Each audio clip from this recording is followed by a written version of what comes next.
అందరికీ నమస్తే. సో పొద్దున్న నుంచి తిరుపతి ప్రసాదం గురించి నేను మాట్లాడిన వీడియో, నేను మాట్లాడిన మాటలు చాలా మందికి తప్పుగా అనిపిస్తున్నాయి. సో ఎక్స్ప్లెనేషన్ ఇచ్చే ముందే ఆ మాటలకు ఎవరన్నా హర్ట్ అయి ఉంటే డెఫినెట్గా సారీ చెప్తున్నాను.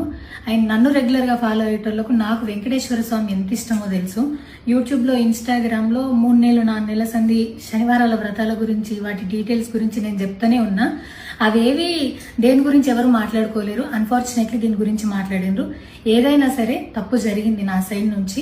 నా మాటలు తప్పుగా ఉన్నాయి తప్పితే నా ఇంటెన్షన్ అది కాదు.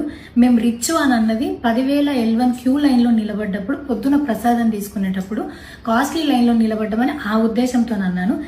ఏం జరిగినా సరే ఇప్పుడు నేను ఏది ఇచ్చినా మీకు ఎక్స్ప్లెనేషన్ లాగానే అనిపిస్తుంది తప్పితే నేను తప్పు ఒప్పుకున్నట్టు మీకు అనిపించదు. అందుకోసం నేను దాని గురించి ఎక్స్ప్లెనేషన్ కూడా ఇస్తలేను. తప్పైతే నా సైడ్ నుంచి జరిగింది అండ్ నా తమ్ముడు సోను తరపు నుంచి కూడా జరిగింది. తను అవైలబుల్లో లేడు. తన తరపున, నా తరపున అందరికీ సారీ చెప్తున్నా.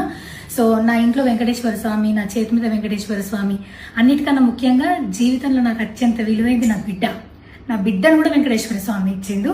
నేను ఆయన గురించి తప్పుగా ఎట్లా మాట్లాడతా? అస్సలు ఆయన గురించి తప్పుగా మాట్లాడా. ఆయన గురించే కాదు, నన్ను రెగ్యులర్గా ఫాలో అయ్యేటోళ్లకు నేను అన్ని మతాల దేవులను మొక్కుతా, అందరి దేవులను మొక్కుతా. అందులో వెంకటేశ్వర స్వామి నా జీవితాన్ని మార్చిండు. ఈ రోజు నేను అనుభవించే ఏది కూడా ఆయన దయలేకపోతే కాదు. అట్లాంటిది ఆయన గురించి నేను ఎందుకు మాట్లాడతా? అయినా సరే తెలుసో తెలకో పొరపాటు మాటలైతే నా నోటి నుంచి, మా తమ్ముడు నోటి నుంచి వచ్చినాయి. దానికి డెఫినెట్గా సారీ అడుగుతున్నా.